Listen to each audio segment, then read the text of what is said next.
grave. On va avoir tout d'abord Yves qui va nous présenter la partie indicateur pertinent. Ensuite, je reprendrai la parole sur la partie Power BI en montrant effectivement des points clés et notamment par rapport à Excel. Mais c'est peut-être pas en fait. Donc, je vais adapter un petit peu. J'irai un petit peu plus vite sur certaines parties parce que je pense que de ce que je vois, la plupart d'entre vous euh, ont déjà un premier aperçu de Power BI. Donc, les questions-réponses à 10h20. Et ensuite, Quentin de Microsoft interviendra sur le positionnement des différents produits et pourra aussi répondre à des questions. Et on conclura à 10h45 puisque ce meet-up est amené à se répéter donc tous les trimestres. Donc on fera un petit vote sur le prochain thème à aborder puisqu'on avait fait une enquête. Donc vous puissiez voter, voire éventuellement ajouter un nouveau thème euh, euh, afin qu'on puisse choisir le thème du prochain trimestre. Et donc l'idée, c'est de terminer à l'heure. Donc on va au plus tard à 10h50 terminer. Donc voilà, je vais passer la parole donc à Yves Zegers qui va nous présenter la partie indicateur pertinent. Alors bonjour à tous, je viens de partager mon écran. Est-ce que c'est bon?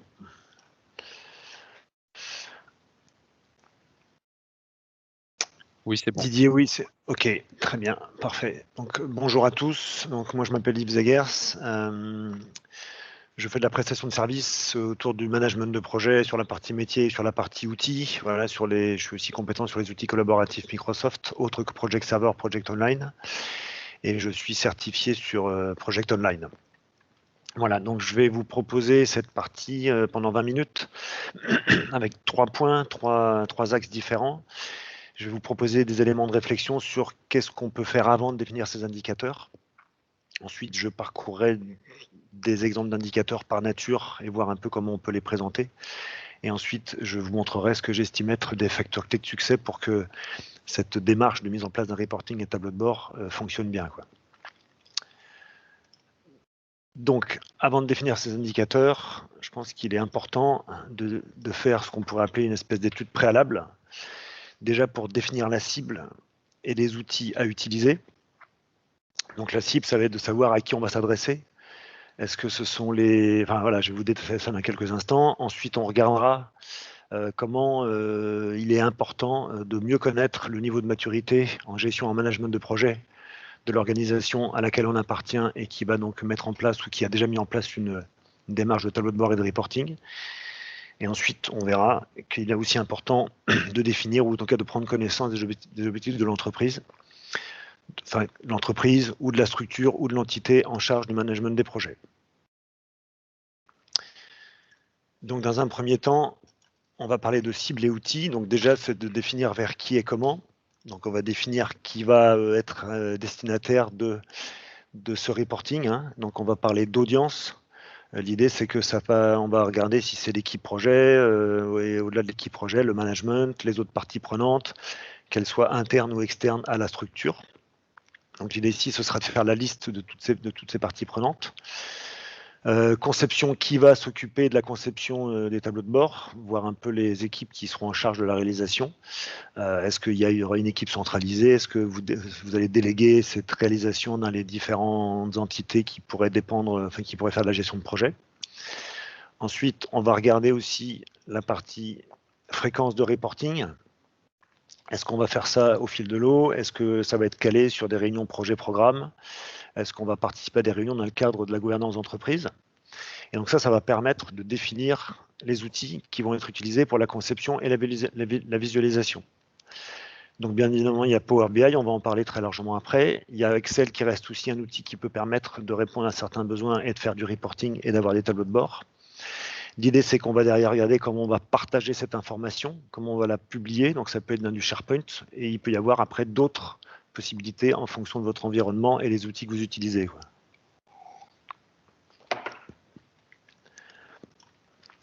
L'idée aussi, c'est de regarder la partie licensing, qui va être importante, de regarder la partie licensing, voir si toutes les personnes à qui on va s'adresser vont pouvoir accéder aux différents outils qui auront été choisis. Donc le licensing est la partie droit d'accès pour tout ce qui est SharePoint ou équivalent, quoi. Ensuite, l'idée, c'est de s'intéresser donc au niveau de maturité de votre organisation. Parce que bien évidemment, ça va avoir un impact fort sur votre reporting. Et dans un premier temps, on va regarder tout ce qui concerne les plannings. Donc l'idée, c'est qu'ici, je vous mets des questions qu'on peut se poser et qui peuvent permettre de faire une espèce d'étude ou d'estimation du niveau de maturité. Donc regardez s'il y a des modèles de planning. Quelles sont les pratiques de planification? Est-ce que tous les plannings, voilà, quand je parle de pratiques de planification, est-ce que tous les plannings sont construits de la même façon? Est-ce qu'on va avoir des lots de tâches? Est-ce qu'on va avoir des jalons? Est-ce qu'on va avoir un même niveau de découpage? Voilà. Est-ce que les plannings sont régulièrement mis à jour ou alors est-ce qu'ils sont mis à jour lors des réunions projet? Ensuite, un deuxième axe qui est important de mon point de vue, c'est la partie référentiel de gestion de projet. Est-ce qu'il existe un référentiel au sein de votre structure qui est partagé? Donc un référentiel gestion de projet partagé par tous les acteurs. Est-ce qu'il est disponible? Donc quand je parle de référentiel, c'est est-ce qu'il y a déjà eu une démarche de mise en place ce que je pourrais appeler d'un vocabulaire projet commun à toutes les parties prenantes, mais aussi est-ce qu'il y a des notions de phase, est-ce qu'il y a des notions d'équipe projet, etc. Donc tout ça est important pour avoir un reporting efficace. Ensuite, derrière, est-ce que la gestion documentaire est faite Project Online, Project Server? Est-ce que la gestion des risques et des problèmes est aussi faite d'un outil? Ça, ce sera important si on veut avoir un reporting qui propose ce genre d'informations. Est-ce que les coûts sont saisis dans les plannings? Et ensuite, toute la partie ressources, est-ce qu'on a des ressources spécifiques, génériques? Est-ce qu'elles sont affectées au planning? Et si oui, est-ce que l'affectation se fait selon des règles ou des procédures qui ont été mises en place et définies pour toutes les entités et tous les responsables de planning? Ensuite, en dernier lieu, il est important aussi de connaître les objectifs et les axes stratégiques pour la structure à laquelle on appartient. Donc, l'idée, et je vous mets ici quelques exemples d'objectifs, c'est qu'il peut y avoir des moments où on va souhaiter apporter de la visibilité aux parties prenantes sur le déroulement des projets, d'autres moments où il va y avoir un effort plus important qui va être mis en œuvre par rapport au suivi des coûts, par rapport à un budget ou par rapport à des prévisions. Est-ce qu'on va souhaiter suivre les temps passés sur les projets et sur les activités hors projet? Est-ce qu'on va vouloir suivre toutes les ressources, voir un peu quelle est leur participation et quel est le pourcentage d'activités sur tout ce qui est projet et hors projet? Est-ce qu'on va vouloir faire de l'arbitrage de portefeuille de projet, avec des outils permettant de voir qu'est-ce que le projet va coûter, qu'est-ce qu'il va rapporter, et en fonction des budgets, faire de l'arbitrage de portefeuille de projet? On peut aussi avoir l'objectif de définir la faisabilité technique et financière des projets avant de les lancer. Par moment et en fonction de la maturité à laquelle on est arrivé dans une entité, on peut aussi regarder pour renforcer l'utilisation de la méthodologie gestion de projet. Et dans ce cadre-là aussi, améliorer la fiabilité des plannings et renforcer l'adoption des bonnes pratiques de planification. Donc voilà, donc il peut y avoir une multitude, il peut y avoir différents objectifs et c'est important de les définir avant de commencer à mettre en place un reporting et les indicateurs. Donc ceci étant dit, je vous propose maintenant de parcourir de parcourir quelques exemples d'indicateurs que j'ai choisi de vous présenter en les classant par catégorie. Donc on va commencer par des indicateurs de coût, où l'idée c'est qu'on va suivre, donc en fonction de la structure des plannings, on va avoir des coûts prévisionnels, des coûts réels, comparaison avec un budget, un planning de référence. Donc là, on va avoir en fonction des outils que vous allez utiliser, on peut avoir une décomposition du coût de façon chronologique, mais aussi on peut avoir une décomposition du coût par lot de tâches. On peut avoir des tableaux qui permettent de décomposer les projets en lots de tâches. Et donc on va pouvoir suivre la totalité d'un portefeuille de projets selon un axe coût.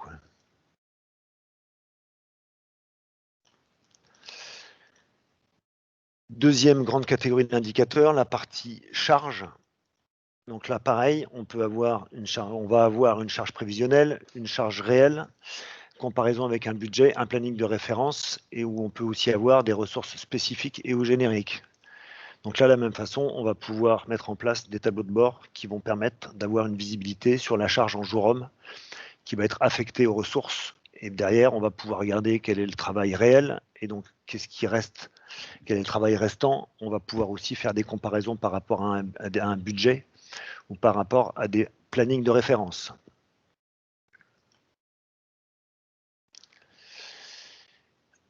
Ensuite, on va avoir des indicateurs que j'appelle de suivi de projet. On va pouvoir suivre l'avancement, l'achèvement des tâches et aussi mettre en place des indicateurs de délai, donc qui vont être de comparer par rapport à un objectif ou un planning de référence. Donc l'indicateur de délai, c'est les indicateurs qui vont être calculés sur la totalité des charges, enfin qui vont prendre en compte la totalité des tâches d'un planning et qui vont permettre de regarder si la planification initiale, enfin, le planning de référence a été pris, si le planning est à jour, et ensuite on va pouvoir suivre le délai et regarder si on est vert, c'est qu'on est proche du planning de référence en termes de durée de réalisation de la totalité du projet. Et on peut convenir derrière d'être en orange si on est entre 20 et 40% de dépassement par rapport au planning de référence, ou au-delà, on va être en indicateur rouge. Donc on va pouvoir avoir pour une liste et pour un programme, pour un portefeuille de projet, la totalité, d'avoir cet indicateur de délai permettant de savoir quels sont les projets qui se passent bien ou pas bien, quoi. Ensuite, on peut choisir d'axer son reporting sur ce que j'appelle les jalons, les événements remarquables ou les livrables. Et là, l'outil va permettre de regarder pour chaque projet quels sont les livrables qui sont prévus dans les jours ou les semaines qui viennent. Et donc derrière, ça peut permettre d'avoir une visibilité, ça peut permettre d'animer des comités de projet ou autres réunions qui sont dans le cadre de la gouvernance projet, où on va pouvoir voir les jalons qui vont arriver dans les semaines ou les mois qui viennent. On va pouvoir regarder si par rapport à la date prévue, si on est en dépassement par rapport à un planning de référence. Donc on va pouvoir suivre donc, le portefeuille de projet selon cet axe de livrables. L'idée aussi étant qu'on peut avoir cette notion de projet fournisseur avec des livrables qui vont être repris par d'autres projets. Et donc l'idée, ce sera de voir quels seront les impacts qu'on va avoir sur... quels pourraient être les impacts d'un éventuel retard sur un projet, sur d'autres projets, quoi. Une autre possibilité, c'est aussi de remonter pour chaque projet des événements qui vont être peut-être être en liaison avec des instances de gouvernance d'une entité qui peuvent être des comités exécutifs ou des comités de pilotage, et de regarder pour tous les plannings d'un portefeuille de projet, regarder quels sont les événements qui vont et quels sont les jalons qui seront à passer dans le cadre de ces réunions de gouvernance, quoi. Ensuite, on peut aussi avoir du reporting. Je vous parlais tout à l'heure, est-ce que dans les questions là, qui permettent d'estimer le niveau de maturité, de voir si on suit les problèmes et les risques dans l'environnement Project Online et donc dans SharePoint. Donc l'idée, c'est qu'on pourra aussi derrière faire un reporting sur la totalité des problèmes et des risques qui ont été créés sur les différents projets. Et ça permet donc d'animer des réunions projet ou des réunions transverses sur certains programmes pour voir un peu quels sont les problèmes et les risques qui sont en cours de traitement sur les différents projets. Donc on pourra les suivre par statut, voir un peu quels sont, et derrière attirer l'attention des sponsors ou de la gouvernance pour résoudre différents problèmes ou participer à la gestion du risque.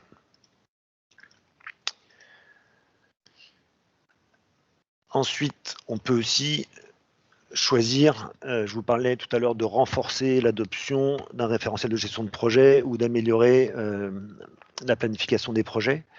Donc on peut aussi suivre les connexions de tous les chefs de projet et de faire un état des lieux à un moment donné et de suivre ces différents chiffres, de voir de voir les chefs de projet et de voir s'ils se sont connectés récemment ou pas à l'outil. Donc d'avoir des tableaux qui permettent de voir le nombre de chefs de projet qui se sont connectés dans une période relativement récente ou ceux qui ne se sont pas connectés depuis un certain temps, quoi. De la même façon, on peut aussi avoir un reporting et on peut définir aussi des indicateurs qui mettent en avant les dates de mise à jour des plannings.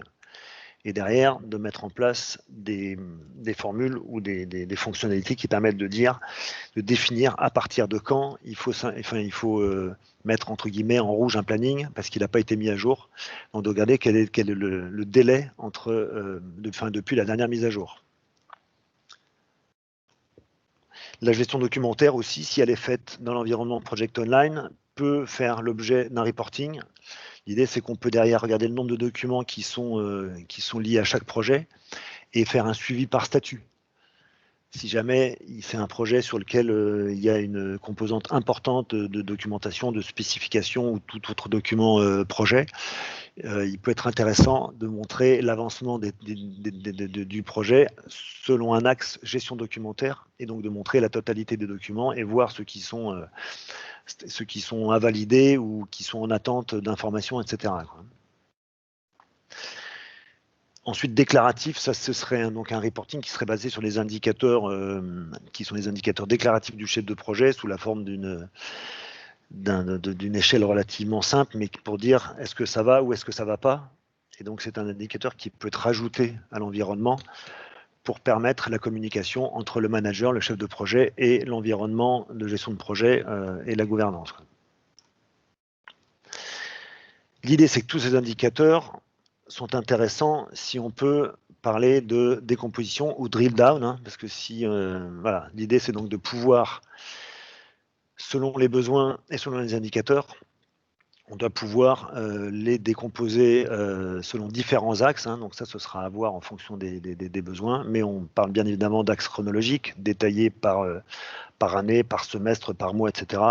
Bien évidemment par projet, par phase aussi. Je vous parlais tout à l'heure d'un référentiel gestion de projet. Il est important de pouvoir s'il y a des phases qui sont définies pour tous les projets, on peut faire un découpage par phase, par type de projet. Est-ce que c'est un projet industriel? Est-ce que c'est un projet de ressources humaines ou autre? On peut découper le portefeuille. Donc on peut avoir ce genre de tableau de synthèse où j'ai mis ici donc différents éléments qui sont à la fois des éléments financiers, des éléments de charge de travail, mais avec ensuite les différents outils qui permettent de faire une décomposition selon les axes dont je vous parlais à l'instant. Enfin, la dernière partie de mon intervention, ça va être de parler de ce que j'appelle les facteurs clés de succès. Donc l'idée, c'est que bien évidemment, pour avoir un reporting efficace et fiable, il faut avoir des données fiables. Donc, dans tout ce que je vous ai montré, la plus grosse source d'information pour le reporting dans l'environnement Project Online, c'est le planning. Donc le planning, c'est vraiment un outil qui est très important, hein, parce que j'estime que c'est la base de la communication entre le responsable de projet et la gouvernance. C'est un moyen de communication entre le chef de projet et toutes les parties prenantes.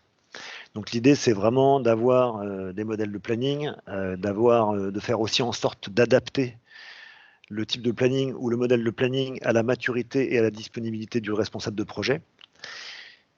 Et donc, il faut que ce planning soit mis à jour régulièrement en fonction du calendrier des réunions projet ou de tout autre calendrier, et donc d'avoir des données qui soient fiables. Et donc, je vous mets ici un petit teasing entre guillemets, c'est que derrière, c'est au-delà du fait d'avoir un reporting fiable. Donc, les plannings fiables sont un prérequis indispensable pour aller vers des indicateurs de valeur acquise.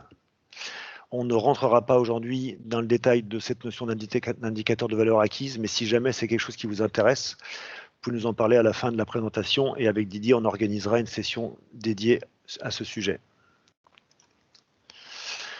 Voilà. Ensuite, dernier élément que je voulais partager avec vous, c'est de dire effectivement que, au-delà de la fiabilité des plannings, il faudra aussi bien réfléchir à la structure de la base de données, et donc ce qu'on pourrait appeler des métadonnées, et donc de bien définir, et en accord avec le référentiel gestion de projet, et tout tout l'existant des différentes structures, de définir voilà, différentes nomenclatures où on peut avoir des types de projets, la phase, les jalons. L'idée, c'est d'avoir des jalons qui soient communs à tous les projets, toutes les directions.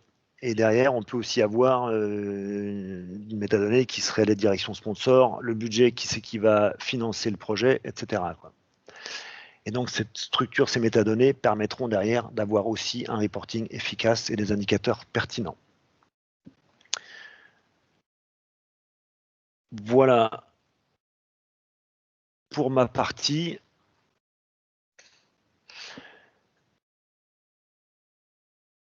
Didier, c'est bon pour toi? Je ne sais pas comment je me situe en termes de timing. Oui, tu as 3 minutes. D'accord. Et on peut passer à la partie suivante. On traitera de toute façon dans les questions-réponses.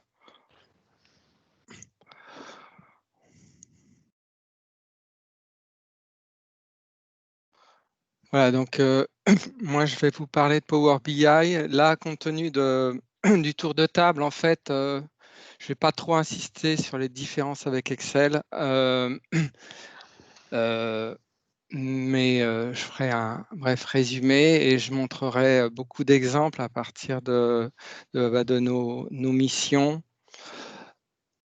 Et puis, j'aborderai également la question du license, du prix, mais ça, je pense que la plupart d'entre vous connaissent, donc je serai aussi également assez rapide. Et puis, à la fin, en fait, je vous donnerai en bonus un outil assez pratique, c'est un fichier PBX où vous pourrez récupérer les champs, la liste de tous les champs. Parce que c'est vrai que vous allez créer des champs personnalisés, tout ça.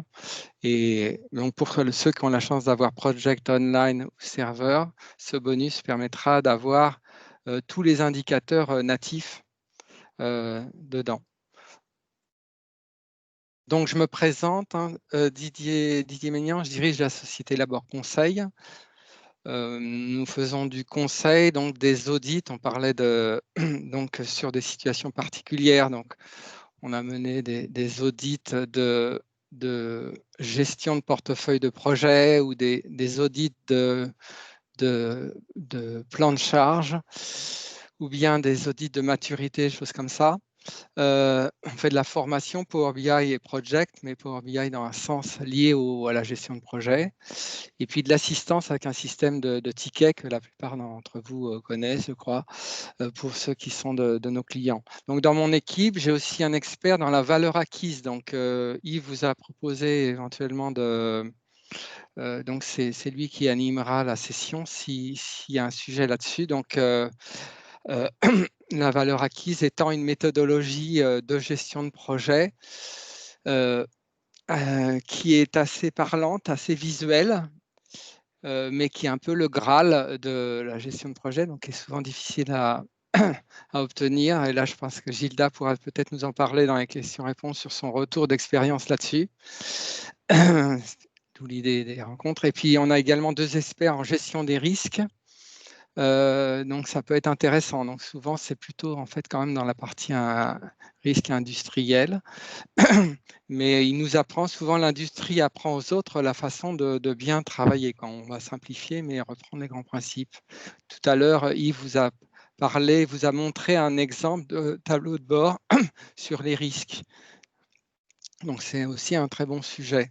Et enfin, on a un ingénieur développement d'interface que là, en fait, on a des données qui sont dans les logiciels de gestion de projet, mais ils peuvent aussi être ailleurs. Là, tout à l'heure, Gilda vous a parlé de Jira.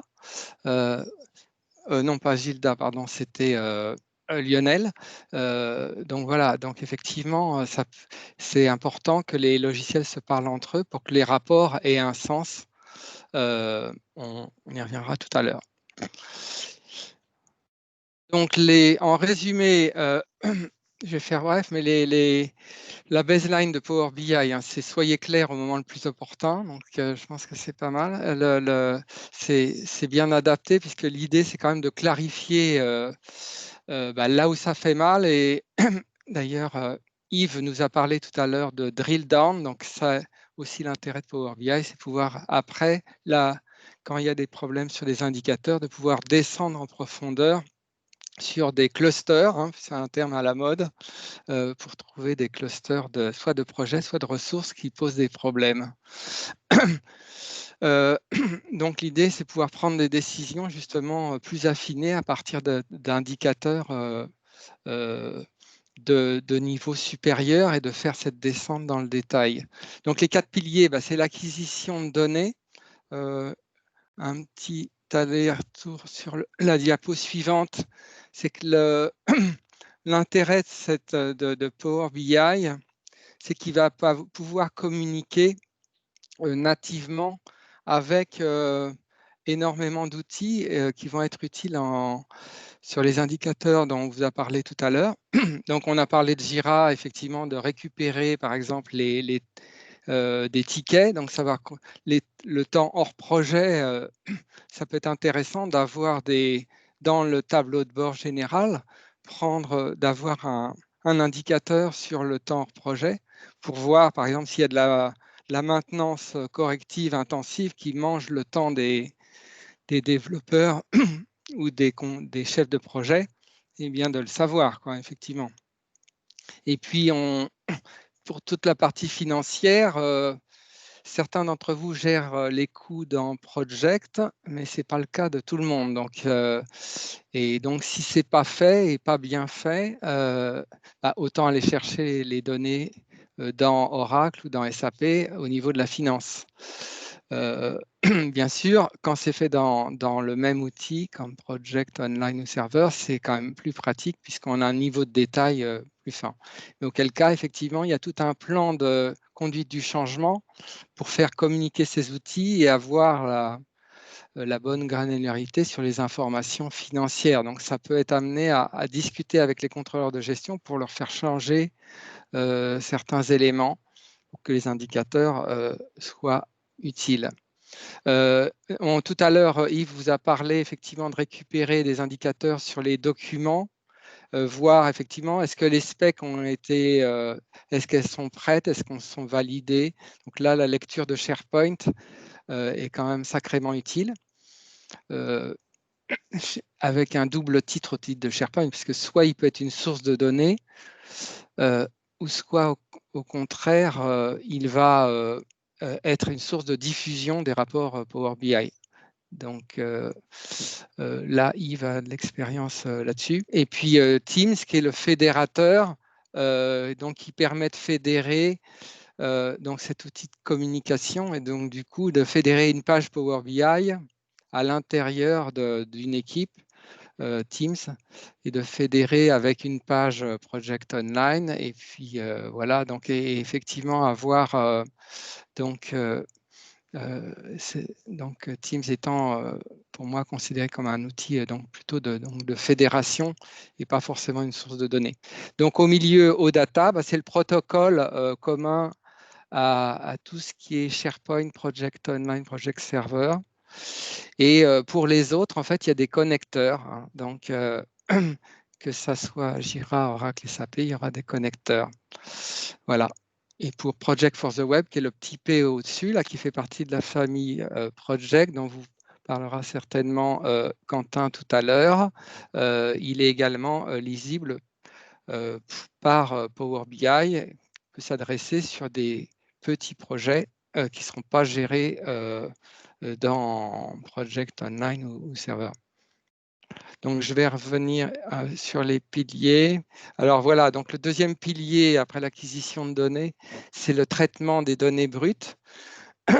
Donc nous, notre retour d'expérience, c'est qu'on ne va pas du tout s'amuser à faire comme autrefois on faisait dans Excel, de faire des fusions avec des clés de jointure et tout ça, puisqu'il y a derrière le pavé qui s'appelle modélisation, qui permet de lier les éléments entre eux. Donc, on n'a plus besoin de faire des méga tables qui ont tout dedans. Donc, on laisse des tables, on va dire, assez légères, sans faire des méga tables où il y a tout dedans. Le traitement de données permettra aussi d'épurer, parce que c'est vrai que là, dans les logiciels, par exemple, là, nous, sur les étapes de gouvernance, on avait des mots qui étaient indiqués dedans, on peut donc faire un traitement pour que ça soit lisible par la direction générale, quoi, hein. donc de façon à ce que les mots visibles à l'écran dans Power BI soient ceux soit ceux qui parlent à l'audience, dont parlait tout à l'heure Yves. Et puis la partie visuelle, donc je vous montrerai tout à l'heure des visuels, je crois que c'est beaucoup plus parlant. Donc, effectivement, donc, vous verrez, en fait, la plupart d'entre vous utilisent des jauges. Là, on vient de mettre en place une carte géographique sur les ressources. Donc, ça peut être ça. Ça peut être aussi, on parlait de décomposition. Donc là, il y a des vues. Et là, dans les nouveautés de Power BI du mois d'août, il y a eu tout un paquet de nouvelles vues. Donc, voilà, donc c'est des choses qui sont extrêmement intéressantes. Je vous montrerai des exemples. Et puis, le dernier pilier qui est la diffusion, où là, effectivement, comme l'a indiqué Yves tout à l'heure, la demande classique, c'est de faire du PDF, mais effectivement, il y a toute une conduite de changement pour que ça soit plutôt du Power BI, quoi. Effectivement, une page web. Et donc là, c'est un projet dans le projet, cette notion de gouvernance des tableaux de bord, etc. Mais en tout cas, à court terme, Power BI nous permet quand même de diffuser et d'exporter les éléments dans tout ce qu'on veut.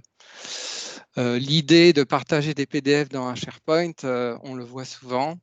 Donc, c'est l'idée du pauvre, mais l'idée, c'est effectivement, pour faire ce drill down, on ne pourra pas le faire comme ça. Donc, il faudra oublier le PDF et faire cette décomposition pour passer de l'indicateur à l'action, de zoomer sur les clusters de problèmes. Donc là, il faudra faire cette conduite du changement vers la BI. Donc, qui suppose un accompagnement à cette conduite du changement dont parlait tout à l'heure Yves. L'autre point fort de Power BI, c'est la sécurité, puisqu'effectivement, on peut avoir des droits, le RDL, donc on peut avoir des droits donc par exemple cacher les coûts à certaines audiences, etc., par le biais de Power BI lui-même. Donc, et puis, bon, ça, il sera facile d'utiliser aussi la notion d'espace de travail sur des groupes particuliers pour gérer les droits de modification, de création de rapports et de savoir voilà, qu'est-ce qu'on propose clé en main. Et en général, on essaye effectivement d'avoir des populations qui utilisent des choses clés en main et d'autres qui vont être des concepteurs. Donc ça, on l'a déjà vu. Donc la comparaison avec Excel, donc là je pense, voilà, donc en faisant bref, en fait là où ça fait mal dans Excel, c'est qu'effectivement l'accès aux sources de données est assez limité. Donc aller chercher des données de Jira dans Excel, c'est impossible. Enfin disons que ça va être assez possible, mais ça va être très manuel. Après, effectivement, dans Excel, on a des cellules, tout bouge, alors que dans Power BI, on a vraiment cette notion de page et d'éléments qui peuvent se superposer et qui sont fixes dans Power BI au lieu d'être mouvants dans Excel, quoi. Et puis la question des droits dans Excel, on est vraiment dans du tout ou rien. Il s'exécute sur un poste de travail, non pas dans une application web. Donc voilà, c'est forcément moins intéressant. Et je vous montrerai là dans les exemples l'interactivité. Donc là, je vous laisserai lire dans les slides. On va vous diffuser de toute façon les slides à tout le monde, bien sûr, en PDF, pour que vous puissiez regarder ça plus en détail. Mais pour moi, parmi tout ça, les 3 points les plus importants, c'est la partie alerte, donc des visuels qui viennent de plusieurs applications et qui soient interactifs. Le deuxième point, c'est aussi de pouvoir montrer des tendances. Et là, Excel n'est pas très doué là-dessus. Et là, il y a quand même des choses intéressantes dans dans Power BI avec un intervalle de confiance, choses comme ça. Donc, s'il y a des coups derrière, enfin, donc, où les choses comptent, quoi, donc cette notion de tendance, cette prévision peut être intéressante. Et ça, c'est vraiment de l'intelligence artificielle, quoi. Et de voir des corrélations. Quelle est la corrélation? Est-ce qu'il y a des corrélations entre un problème identifié sur un cluster ou identifié sur un indicateur et une autre raison? Et donc, ça, effectivement, c'est des visuels qui n'existent pas dans Excel. Alors ça, pour l'instant, ces corrélations, on ne l'a jamais mis en place chez les clients, mais on commence à les montrer. Je pense que la chose va venir petit à petit. Et puis, le dernier point, c'est que tout à l'heure, Yves disait que le planning, c'est un outil de communication. Et c'est vrai que c'est un outil de communication sur les dates. Et là, Power BI, c'est un outil de communication sur l'information et donc va permettre de piloter le changement justement par cette notion de détection de cluster et de pouvoir ensuite mener une vraie conduite du changement sur les problèmes identifiés, quoi, pour les régler. Donc, je vais maintenant, je pense, basculer à des exemples. Alors, juste en fait, on a vu avec le Covid que le reporting visuel s'installe vraiment. Donc, je pense que beaucoup de gens à titre personnel, des dirigeants, ont vu tous ces indicateurs sur leur mobile ou sur Internet. Et donc, l'idée s'installe vraiment avec des choses comme ça, très visibles. Et donc vous verrez tout à l'heure, j'ai appelé ça le cadran magique, d'avoir quelques indicateurs clés qu'on va suivre en permanence. Et donc, il ne faut pas que ça change trop vite. Donc, c'est un peu notre retour d'expérience. Enfin, si on va dans tous les sens, ça va être un peu difficile. Le management ne pourra pas se concentrer sur plein de sujets. Il vaut mieux effectivement définir ce cadran magique. Alors là, ici, le mieux, c'est que je montre directement dans Power BI ce que pourrait être un cadran magique.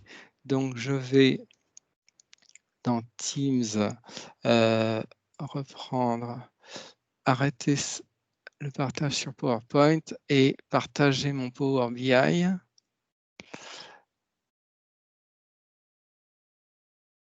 Voilà, et je vais l'agrandir.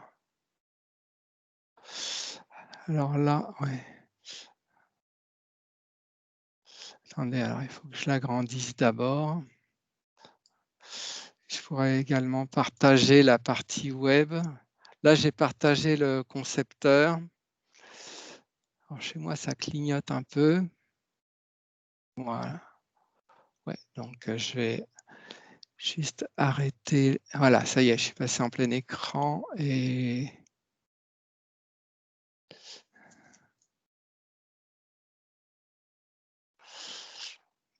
voilà, donc je vais rester là-dessus. Alors effectivement, là je montre Power BI Desktop et ce fameux cadran magique. C'est clair, c'est que là, c'est pas ça qu'on va diffuser la direction. Enfin, ce que je veux dire en termes de format, on utilisera plutôt la partie web. Donc, on pourra faire tout à l'heure un partage sur la partie web, sur la diffusion web. Là, je vous montre plutôt les éléments parce qu'on pourra vous montrer un exemple de mesure. Alors ici, donc le cadran magique classique, effectivement, et vous montrez aussi l'interactivité. Alors ici, Yves vous parlait tout à l'heure de hors projet et de projet. Donc, j'ai des clients, par exemple, comme la direction informatique des douanes, qui a les yeux rivés sur cet indicateur qui est le taux de charge projet moyen. C'est-à-dire que là, vous voyez 18%, donc c'est vraiment anormal. Ça veut dire que les ressources sont occupées qu'à 18% sur les projets. Là, en termes d'interactivité, j'ai juste mis une infobulle. Vous verrez tout à l'heure qu'on peut montrer d'autres choses. Et donc, c'est pas normal. Donc après, d'où l'intérêt de mettre en place des feuilles de temps dans Project Online ou dans votre outil ou dans un autre outil et de faire un reporting dessus pour voir qu'est-ce qui se passe, quoi. Alors, ça peut être ponctuel. Hein. Je sais que certains d'entre vous, par exemple, en janvier, février, mars, ils font beaucoup de maintenance et après, ils passent en projet après parce que les cahiers des charges ne sont pas prêts. Mais en tout cas, c'est un indicateur qui montre que ça n'avance. Les projets ne peuvent pas avancer beaucoup avec un tel indicateur. Hein. Donc, aux douanes, le taux fixé par la direction était de 70% minimum et de voir de monter davantage, qui suppose évidemment après une organisation, enfin derrière la BI, de prendre des décisions organisationnelles pour régler ce genre de problème. Alors ici, comment j'ai fait cet indicateur? Ici, vous voyez que c'est un visuel de type jauge. Et j'ai créé une mesure qui s'appelle pourcentage charge projet, qui fait le ratio entre la charge des projets et une disponibilité des ressources à temps plein. Donc là, je n'ai pas utilisé la feuille de temps. J'ai regardé le temps en plein comparé à la charge. Et donc, ça me donne un ratio. Et on pourra évidemment aussi faire un drill down là-dessus. Mais vous verrez tout à l'heure, il y a justement un détail là-dessus, d'où la flèche qui est là derrière pour faire une interactivité et d'aller, alors dans Desktop, il faut faire le contrôle, pour aller chercher la carte thermique du mois. Donc ça, c'est un rapport qu'on a mis en place récemment. L'idée, c'est qu'à gauche, vous avez une carte thermique. Donc, dans ce qui est offert par Microsoft en natif, eux, ils ont mis en fait le nombre d'heures de disponibilité. Nous, on préfère un taux de charge, c'est-à-dire le ratio entre la charge et la disponibilité. Et après, on a plusieurs taux de charge, hein, effectivement. Mais là, vous voyez, en mettant sa souris dessus, je vois que Bérénice, par exemple, elle est en max unit à 80%. Et elle est disponible, elle a à moins 49% dispo, donc elle est complètement dans le rouge, ce qui est confirmé puisqu'elle est à 149%. Donc si je clique ici sur Bérénice, là je verrai, ça va servir de filtre. Voilà, donc dans les autres, je vois que les projets de Bérénice. Et si je clique sur une période, par exemple là le mois d'août qui pose problème, ou sur septembre, je vois sa charge. Et je vois aussi, on a mis en vert, le client nous a demandé de mettre 100% quand tout va bien, donc quand les gens sont occupés à 100%. En rouge, quand c'est au-dessus de 100%, et en orange, quand c'est en sous-utilisation, donc en dessous de 100%. Mais évidemment, tout ça est facile à changer d'un Power BI, hein, parce que ce n'est pas d'un project, hein, c'est d'un Power BI que vous définirez ces seuils. Et donc, ici, donc effectivement, et vous pouvez, donc du coup, avec cette interaction, le fameux drill down, on voit où est le problème, quoi. Donc là, si je regarde les 149% de Bérénice, voilà, vous voyez, non, faut que je clique. Voilà, vous voyez en bas qu'effectivement, il y a une demande, elle a une capacité de 16,8 et une demande, une capacité nette, hein, y compris ses congés, et une demande de 25 jours. Donc, elle peut pas répondre à la demande, alors que d'autres ressources sont complètement en surutilisation, comme ici, Edouard. On a volontairement neutralisé des données réelles, hein, en prenant des noms fictifs. Voilà, et lui est très disponible, qui a un taux de disponibilité de 70%. Donc, quel ratio entre en fait la disponibilité congé compris, c'est la disponibilité moins la charge divisée par la capacité, qui est une donnée de project. qui s'appelle donc capacity en anglais. Donc ici, si je reviens à mon cadran magique, donc un autre critère important, c'est le nombre de jalons terminés. Hein, donc, et là, en fait, on a fixé dans la jauge un objectif de jalons qui est qui est un ratio. Et quand on clique dessus, on peut voir sous forme d'infobulle le suivi des jalons sur les projets clés, quoi, hein. Donc, on voit qu'en vert, c'est qu'ils sont livrés et qu'en rouge, ils ne sont pas faits. Donc là, vous voyez, là, il y a toute une série là, de projets où on a des jalons. Là, par exemple, lancement Intelsat, on est au 7 mai, normalement en théorique dans le planning, mais il n'est pas terminé. Donc, ça veut dire que l'avancement, on est sur le jalon J03, qui est Product Design Review. Donc, c'est la validation de la conception qui a été faite le 9 avril. Donc, on est un peu dans les choux sur ce jalon. Bien sûr, là-haut, l'idée du drill down, c'est de pouvoir zoomer.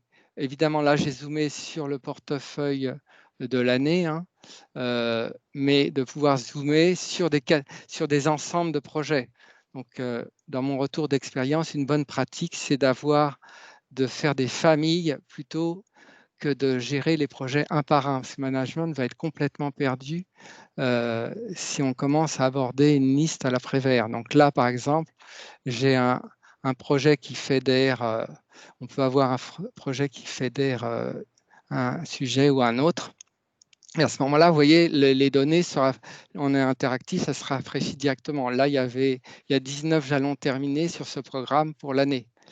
Donc là, en fait, on semble tenir l'objectif, puisqu'on s'était fixé l'objectif d'en faire 10.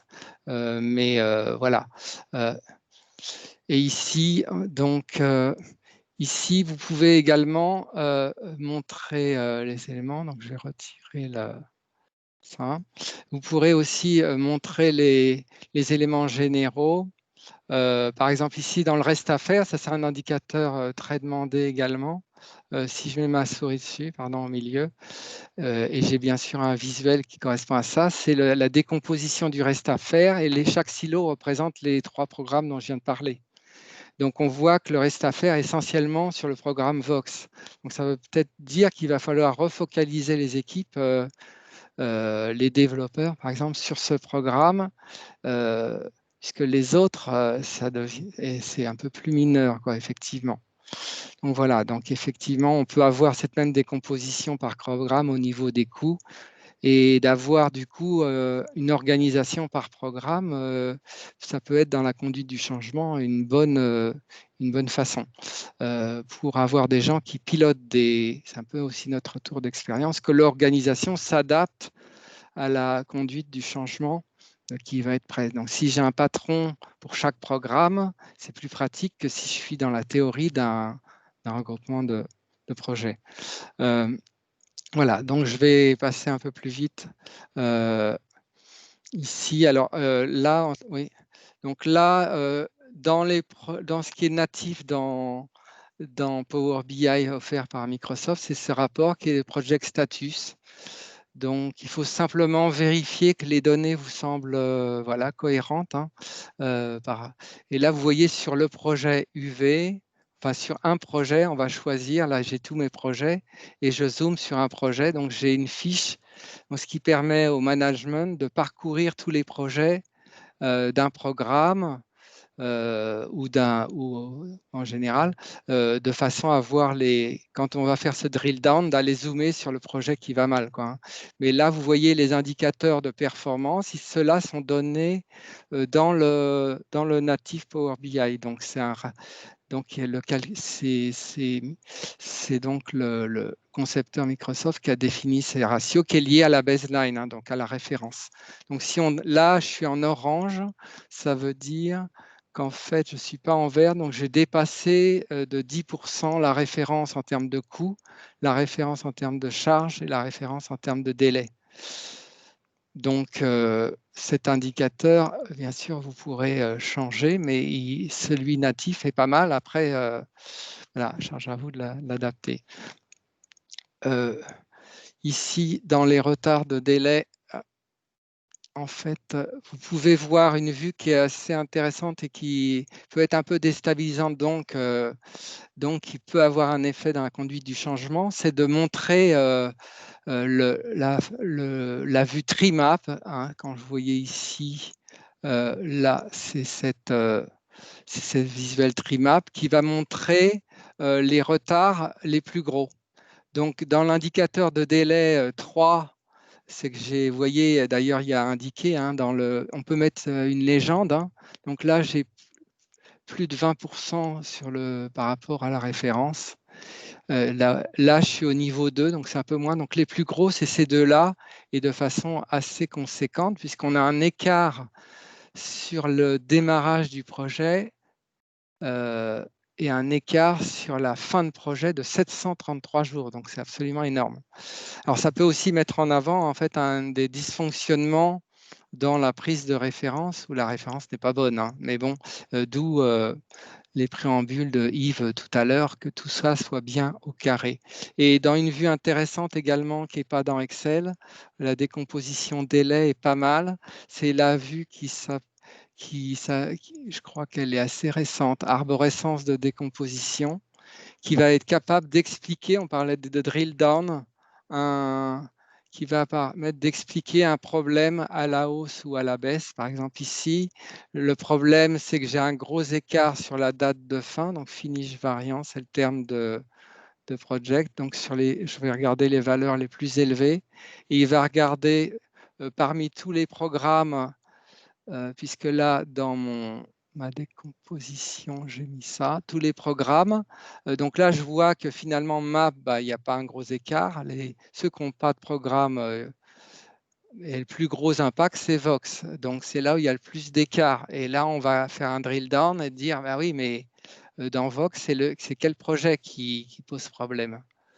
Donc je clique sur le petit plus en regardant les valeurs les plus élevées et on voit que dans le drill down, finalement, c'est pas la peine de s'exciter puisque tout ça mène à un projet qui capte la majeure partie de l'écart, qui est ce projet Flash Démat sur la dématérialisation donc dans le numérique. Donc là, c'est lui qui est le plus en retard et il impacte tout le reste.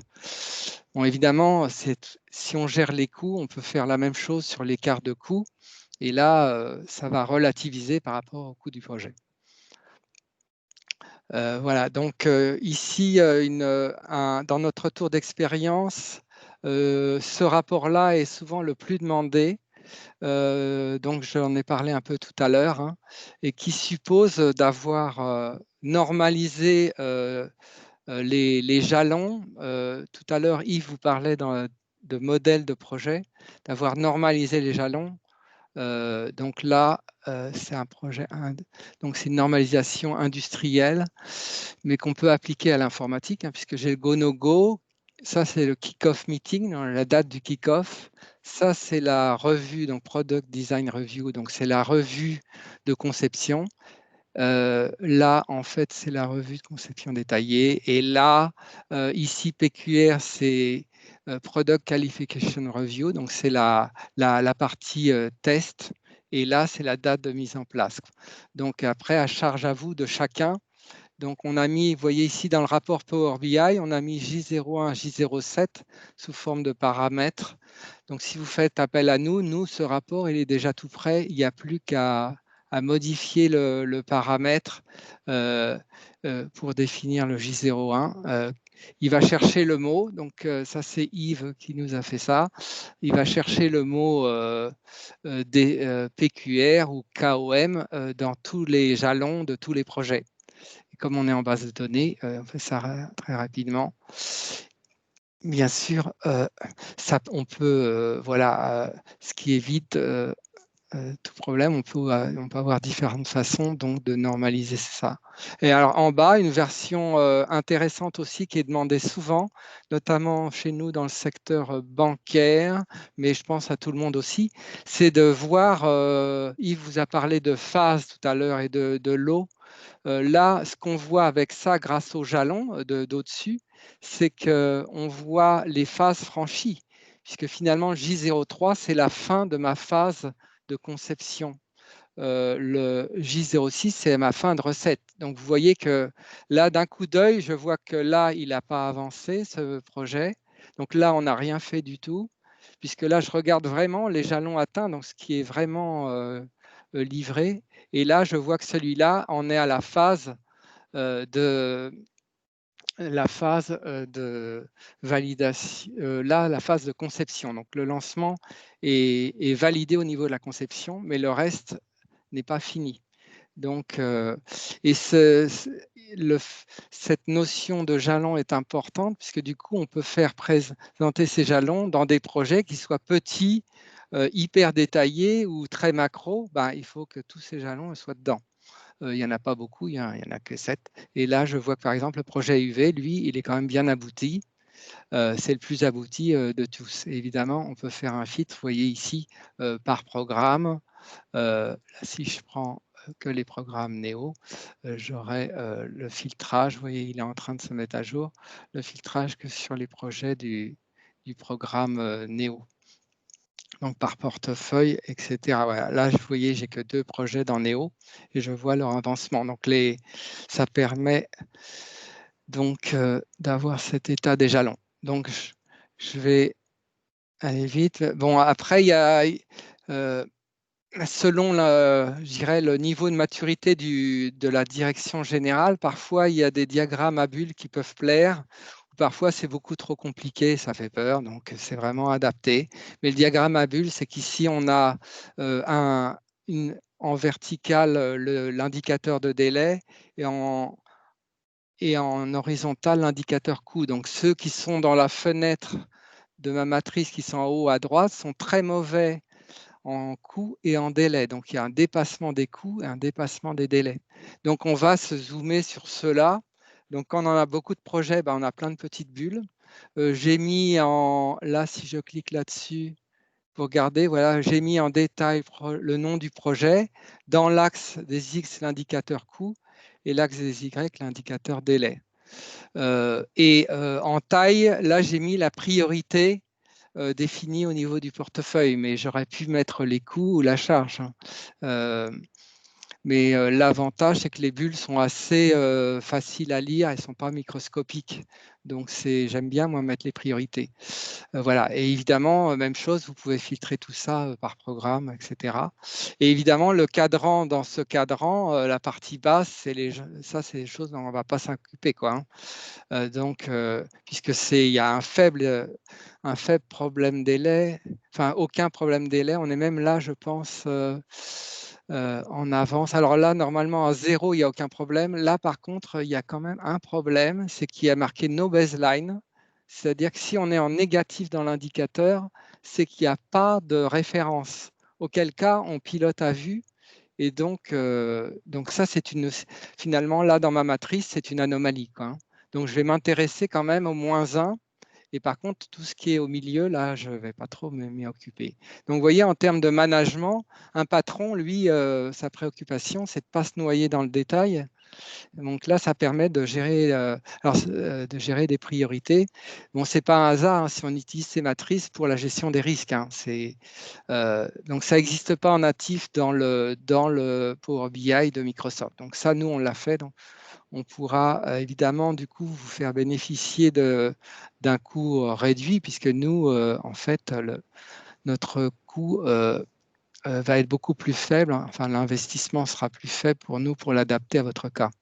Ici, Yves vous a parlé de qualité de planning, etc. Donc là, ce n'est pas négligeable aussi d'avoir un audit, on nous a demandé ça assez souvent, sur des problèmes dans notre gestion de projet. Donc là, c'est manque de référence de gestion de projet. Donc ici, il y a marqué no baseline, hein, vous voyez, donc il n'y a pas de référence aucune référence. Donc tout ça, c'est des projets qui n'ont aucune référence et dont on a mis le coût et qu'on a classé. Si vous regardez ici mon visuel, je l'ai classé en valeur à partir de la charge. Mais ça pourrait être project cost ou autre chose, hein. Mais c'est comme ça que je l'ai fait. Voilà. Et puis ici, évidemment, ce qui est très demandé, c'est la carte thermique dont on parlait tout à l'heure. Donc ça, c'est celle native de Microsoft que j'ai divisée en jours parce qu'eux la mettent en heures, ce qui est quand même gênant. Ça, je l'ai fait dans Power BI, hein. Et là, c'est le rapport qu'on a vu tout à l'heure. Donc je vais maintenant... évidemment, j'ai d'autres choses.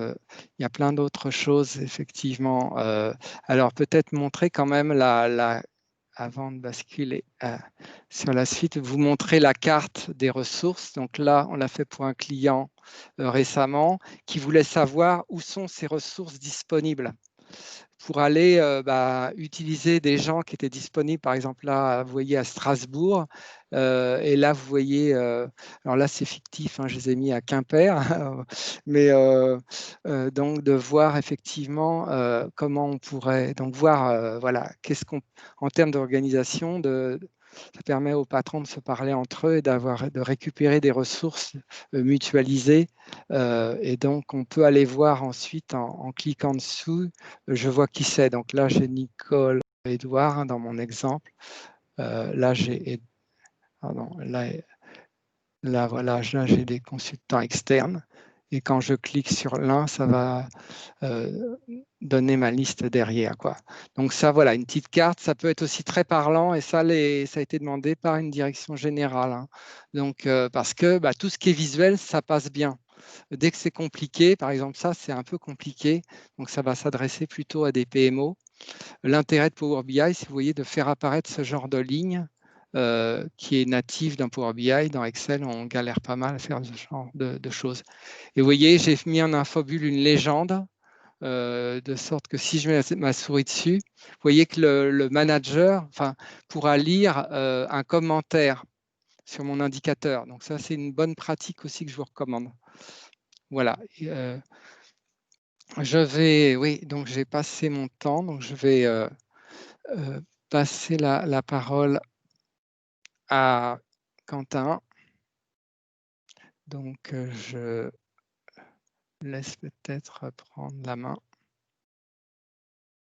Yes, normalement j'ai pris la main et je commence le diapo. Hop, s'il va bien.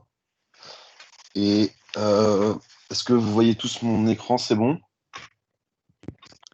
C'est bon. Ok, parfait. Donc je vais commencer. Donc du coup, voilà, pour me présenter assez rapidement.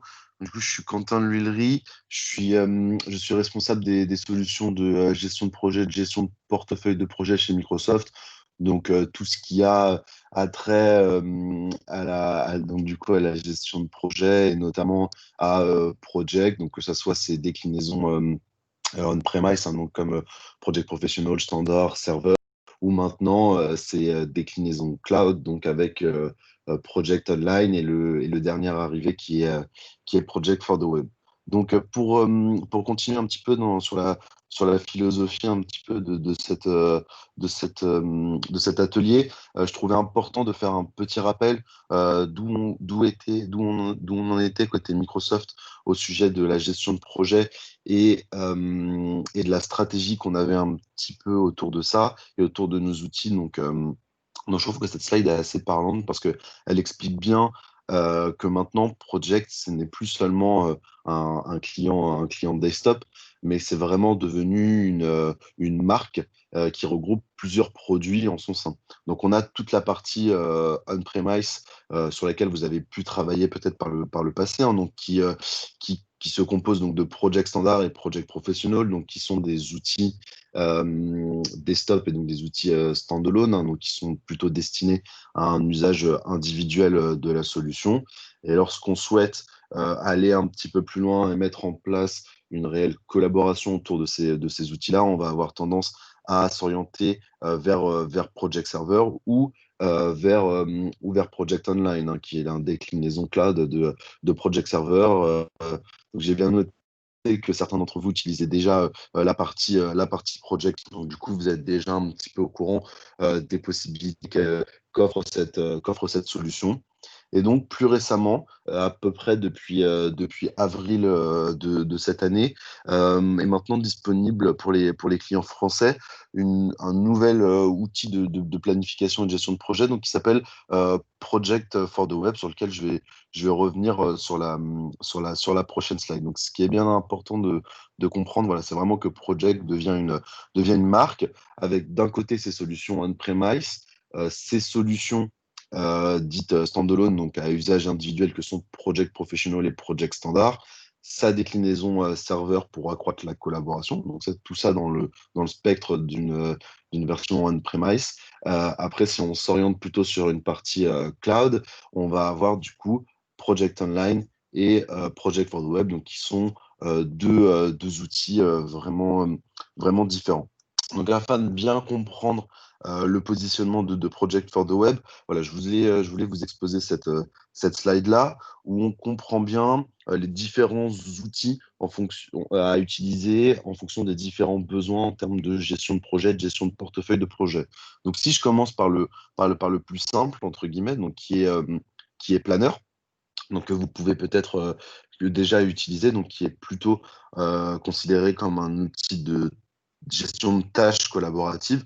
Donc, c'est-à-dire qu'avec Planner, on peut créer des tâches, affecter des gens sur cette tâche, avoir plutôt une approche agile avec la possibilité de créer un backlog, des sprints, etc., etc.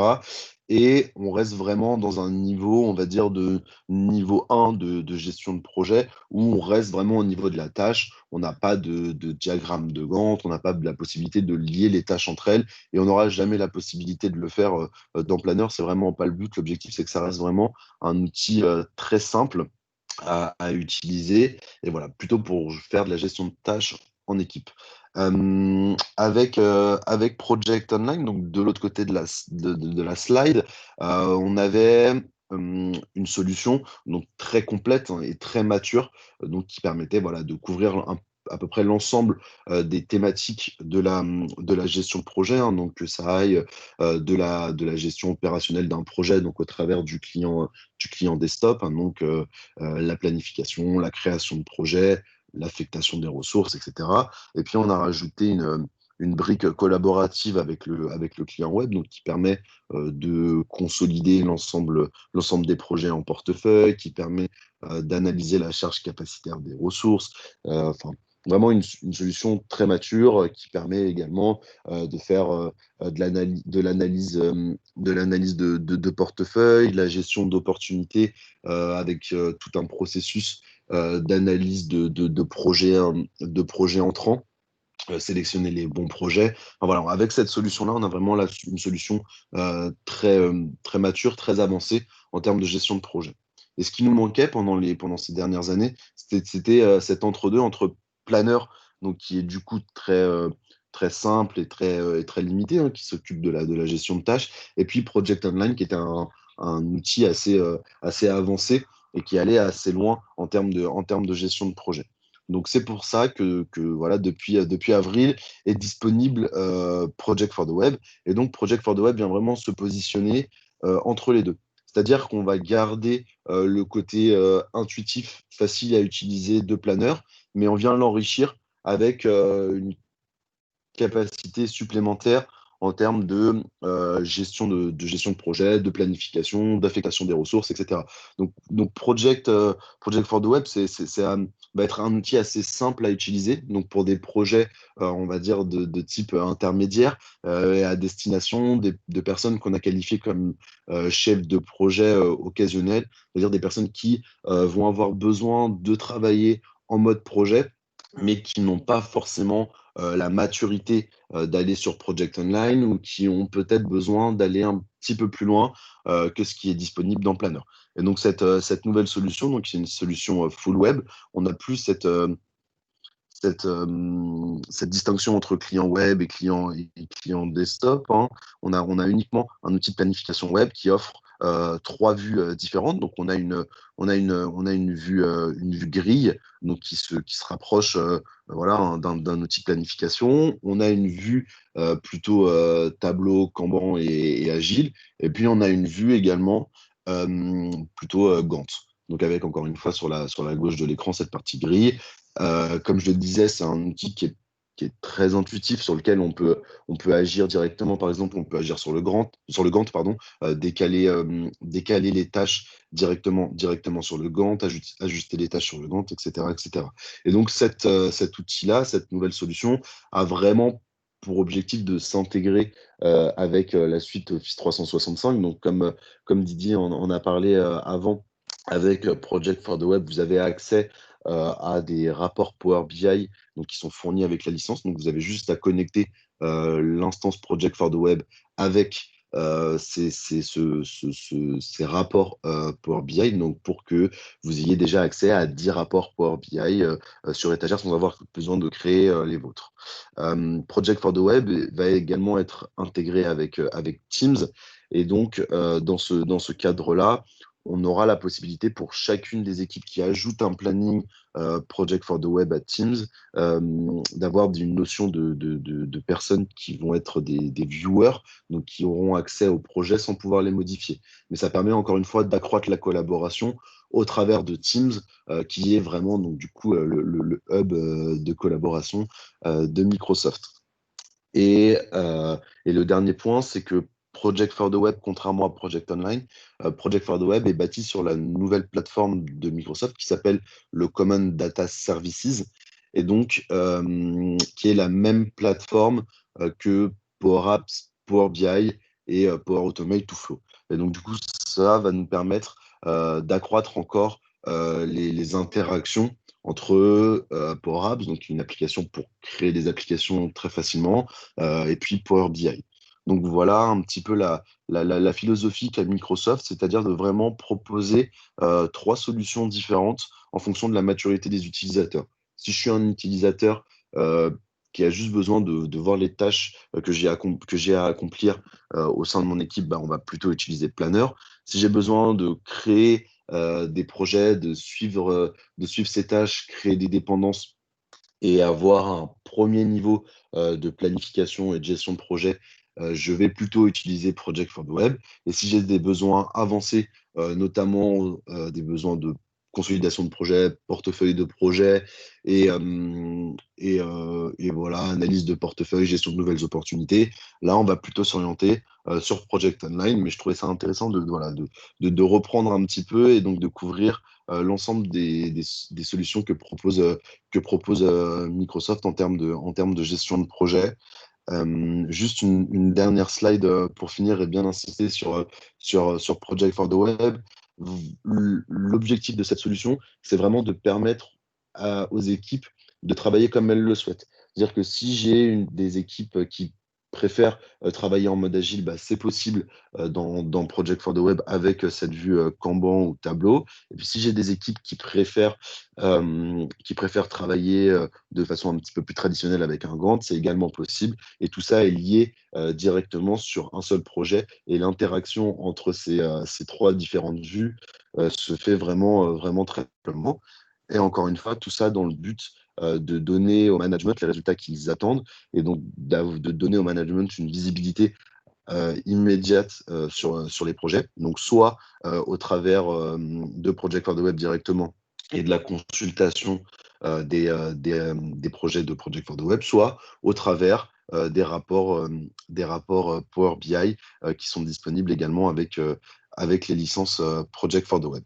Donc voilà un petit peu les points importants à retenir côté Microsoft. Et puis je vais repasser la parole à Didier pour conclure, vu qu'on a, je crois, un petit peu débordé.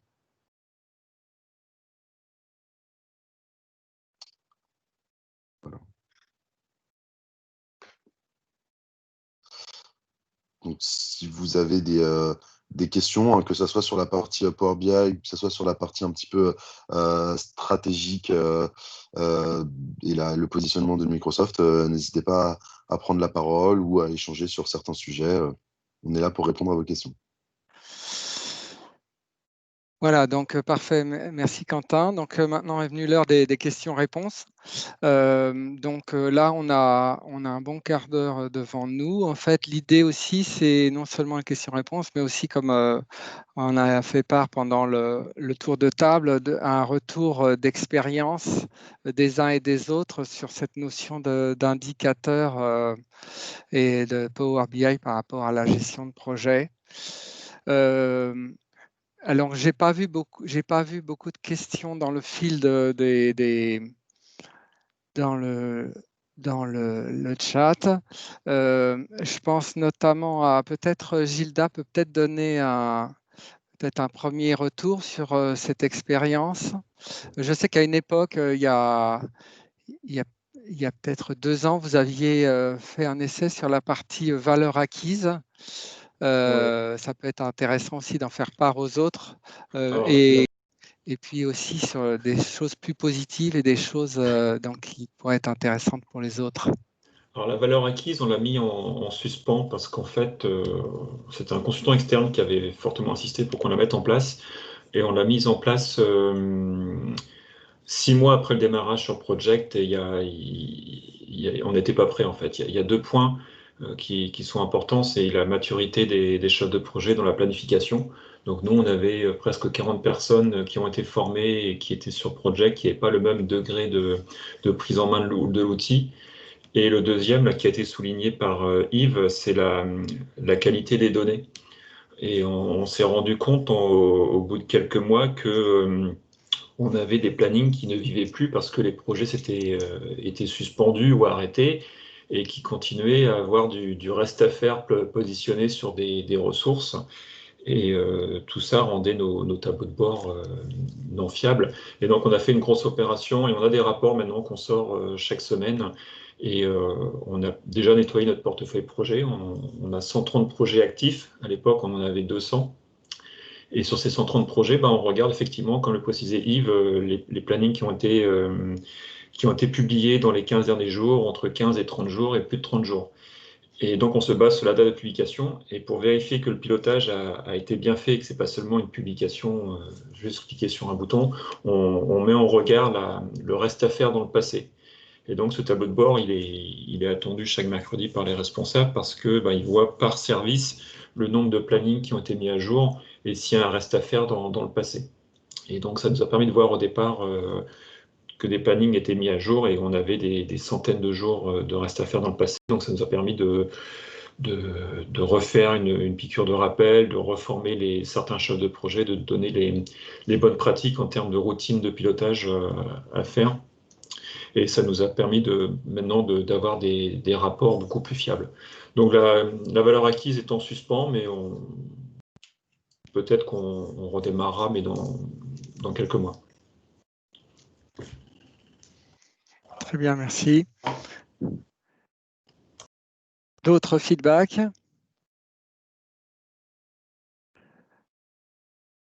Je pense notamment à l'équipe Planitech, il y a peut-être des choses à dire.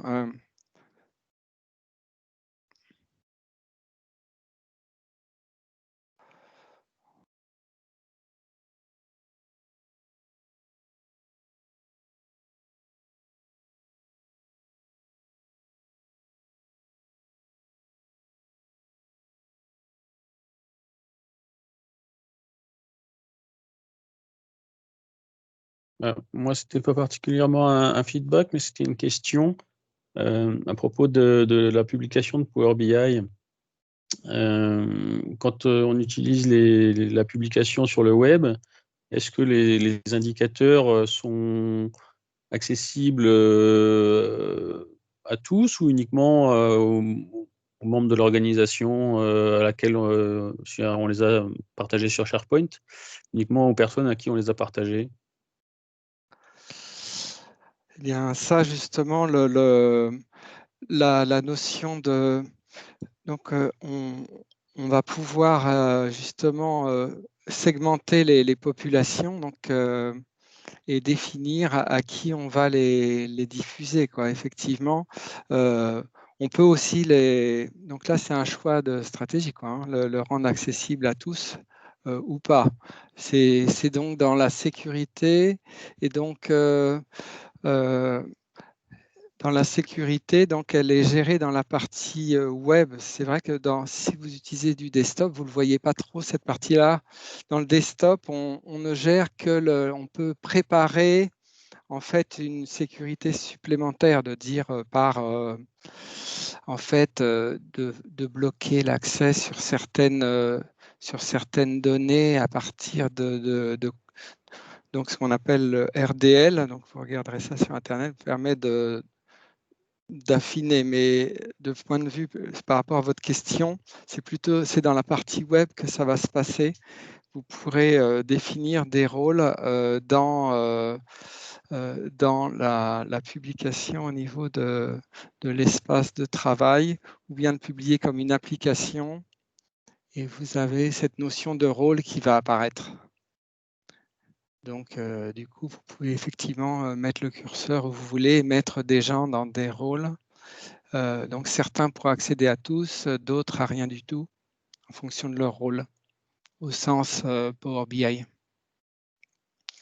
Je ne sais pas si Valérie, vous avez quelque chose à ajouter là-dessus. Bonjour. Sur les rôles, en fait, je vois bien effectivement on utilisait. Enfin, moi, j'avais testé dans le cadre d'un certain nombre d'autres reporting que sur Project, le RLS. Mais par contre, dans Project, on n'avait pas eu ce besoin parce qu'on n'était pas encore dans une logique de diffusion à plusieurs audiences. On était encore dans une logique déjà de stabiliser les résultats des reporting et d'avoir un usage plus d'alerting. Donc voilà, on avait testé par exemple les dashboards pour la création d'alertes, ce qui est intéressant comme piste de travail. Mais voilà, on n'était quand même pas encore dans une routine parfaite. Donc en termes de retour d'expérience, on est quand même sur des pistes d'utilisation. Après, c'est lié aussi à l'organisation qu'on a en ce moment, qu'on a eu ces derniers temps sur nos projets. Mais ça, c'est une question d'organisation plus globale qui fait qu'on n'a pas pu industrialiser tout. Mais voilà, après, effectivement, je trouve l'approche dashboard très intéressante et alerting très intéressante parce qu'on peut vraiment faire du one-to-one. Soit effectivement par groupe de personnes ou par individu, pour être averti en cas de dépassement de seuil sur certains projets. Donc ça, c'est quelque chose qu'on a commencé à tester, mais sans en avoir encore un usage au quotidien. Voilà. Et après, pareil, sur la mise à jour, sur les notifications, l'usage que j'avais trouvé pertinent, en tout cas, c'était effectivement de travailler beaucoup sur la notification, le fait d'avoir les reports qui tombent dans les boîtes mail. Je trouve que c'est un mode de communication intéressant. Pour le côté, on ne va pas attendre d'aller se connecter parce qu'on peut oublier ou avoir d'autres choses à faire, évidemment. Ou éviter d'avoir quelqu'un qui l'envoie nécessairement par email, et le côté être notifié soit de façon récurrente, soit par alerte, je trouve que c'est quelque chose qui apporte un vrai bénéfice. Et du coup, du fait de Power BI et voire de Power App éventuellement, si on veut en ajouter au niveau des règles, mais déjà avec Power BI, je trouve ça très pertinent. Voilà. Okay, merci Valérie. D'autres feedbacks ?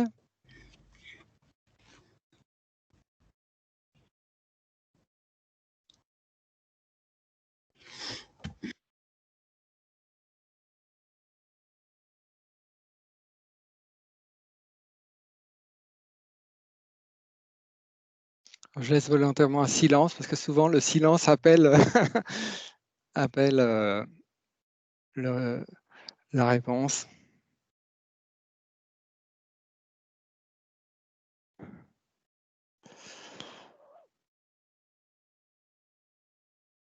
Alors juste pendant que vous réfléchissez votre tour d'expérience, et dire que tout ça, cette partie indicateur, ça doit se mettre en place en mode projet.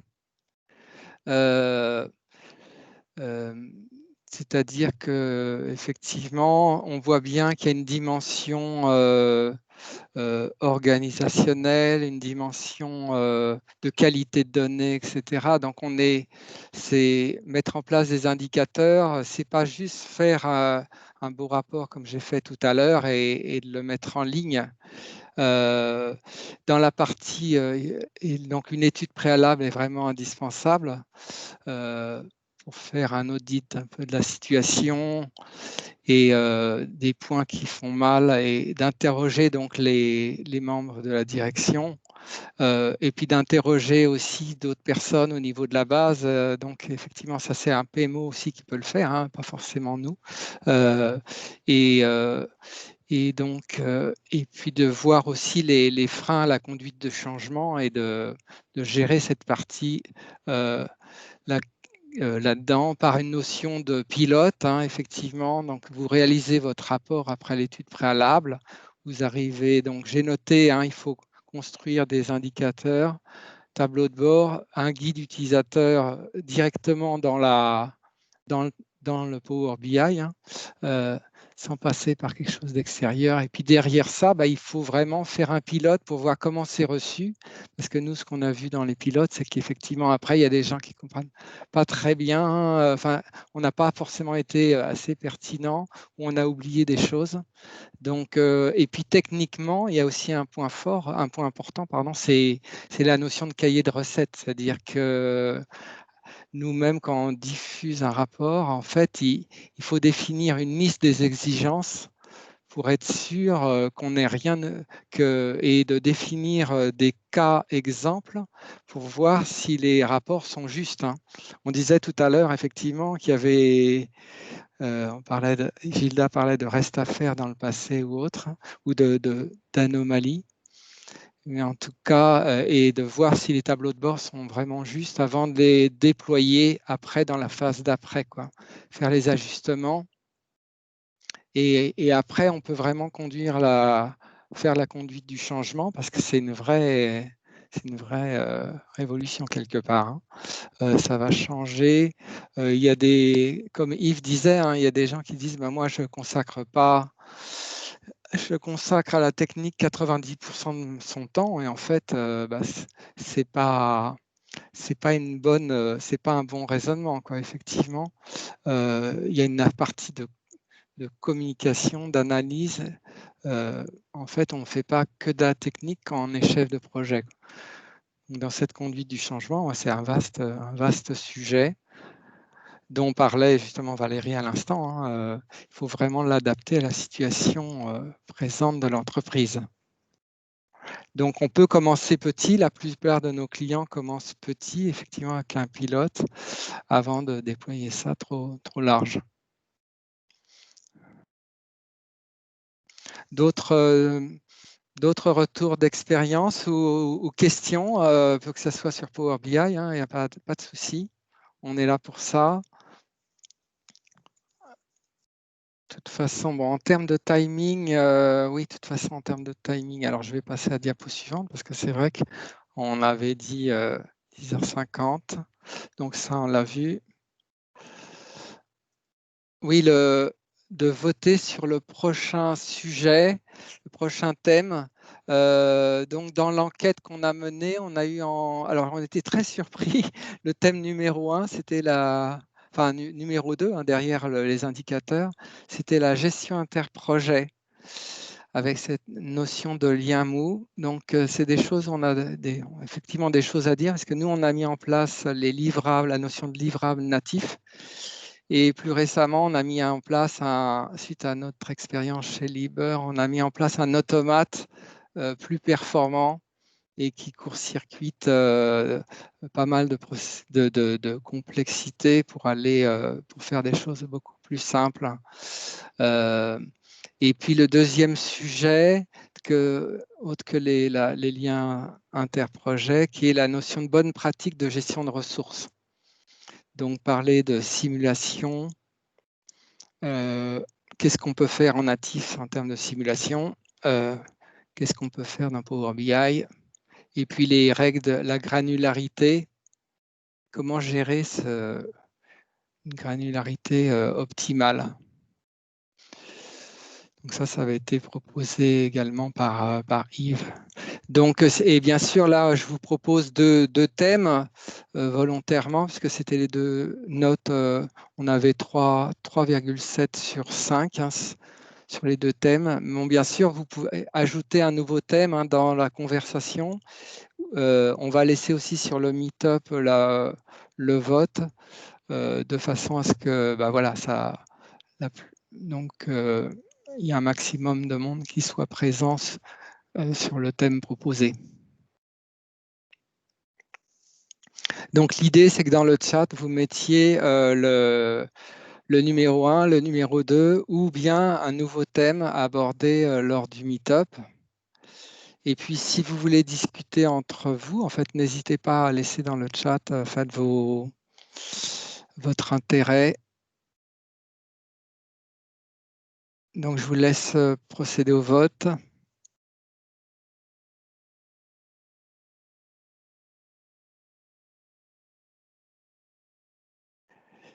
Et puis, on va clôturer effectivement dans 1 minute à 11h07. Donc, désolé pour le retard. C'est moi qui ai un peu dérapé sur ma partie.